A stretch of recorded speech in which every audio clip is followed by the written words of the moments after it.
Hi guys. Okay, so today we're going to talk about how to use Microsoft Word.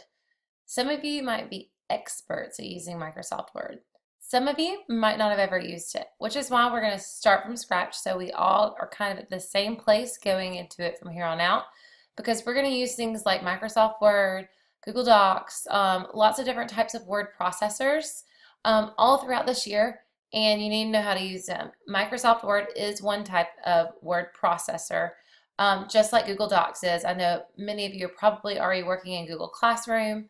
Um, so I want to give you kind of a crash course on Microsoft Word since we have it easily accessible on our Tech Lab computers. Now, if you see the really cute children on my screen, those are my babies. You are seeing the desktop of my computer at my house. Now, my computer at my house is a Mac, not a PC. They're two different types of systems. So mine is going to look a little different from yours when I pull up things like Word. But I'll point out those differences. It's not going to be any problem with you seeing how mine functions versus how yours is going to function.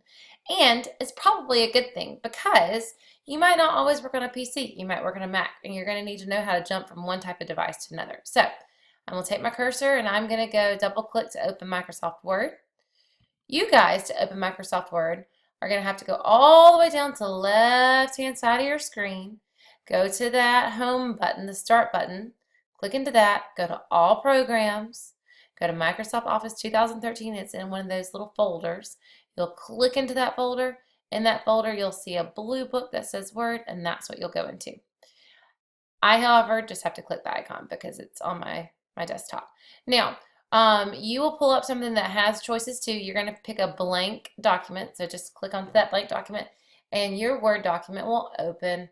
Also, let me see if I can stretch the top of my screen up some. I don't know if it's going to let me. Is it going to let me now that I'm recording? I think it did. I think it let me. All right, awesome. So now you see the top of my screen as well, where I have all of these choices up top. For a word processor, there are just a couple of things that you need to pay attention. Every little tab, it does amazing things. So you can type, you can click into a word processor and you can just type whatever you want to type, yeah? But that's not really what we want to do.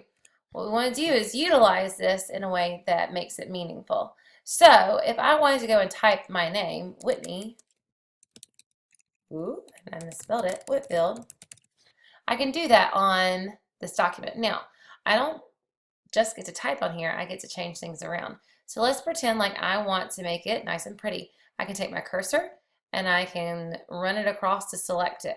Now, that's the hard way of doing it. The easy way of doing it is using keyboard controls.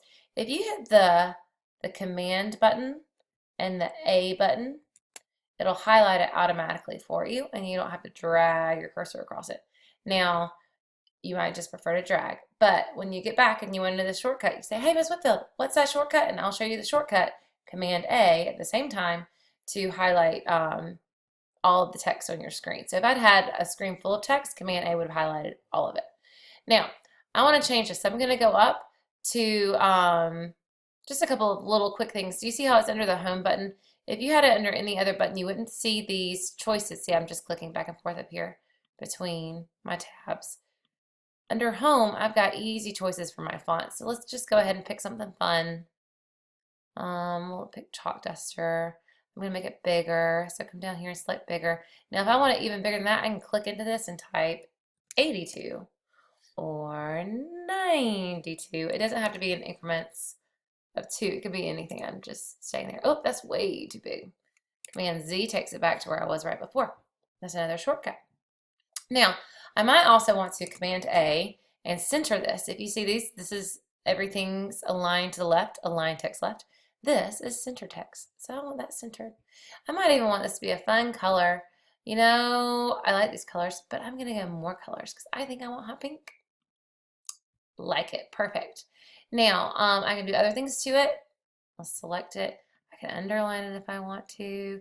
I can say, hey, you know what? I just want my name Whitney in one color and I want Whitfield in another. So maybe we'll let Whitney be light pink and Whitfield start pink.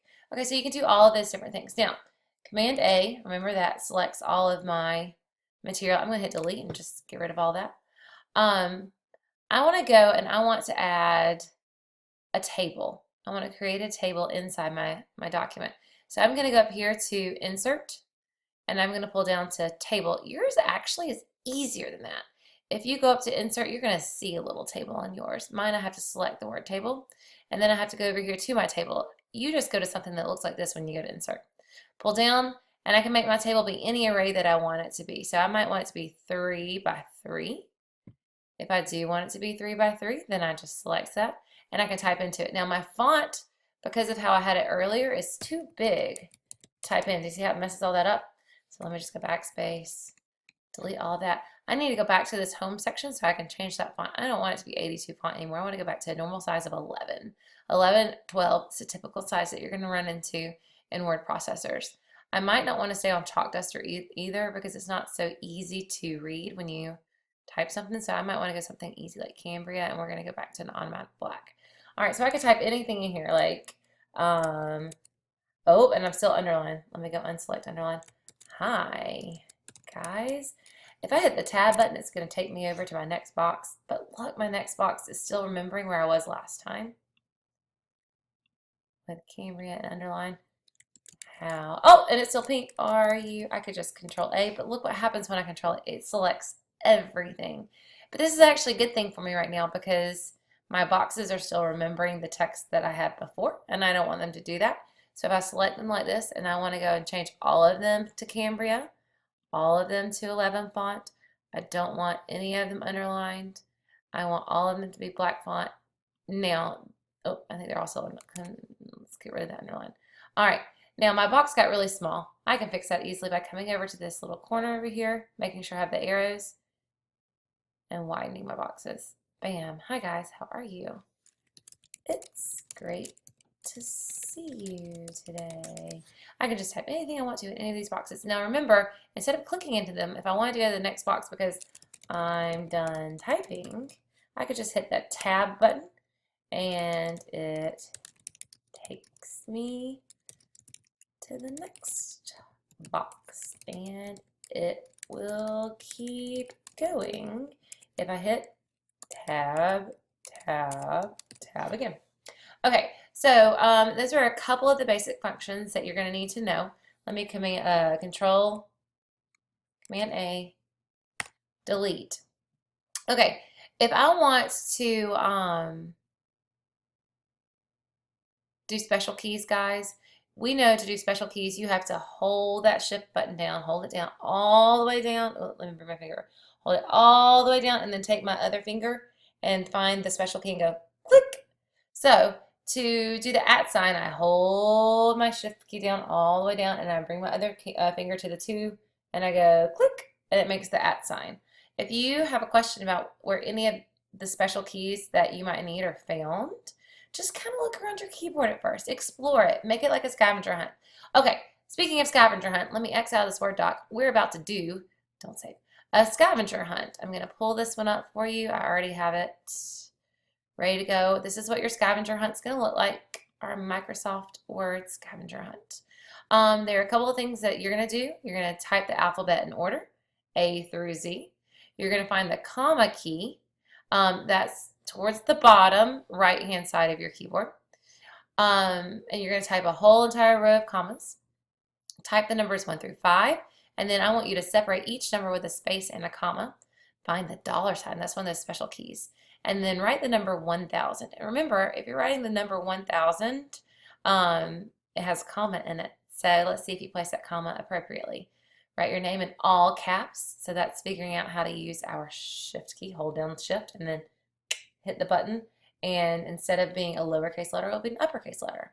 Then I want you to change your name to a different color than black. We just talked about that. Make your name bigger. You should be able to do that now.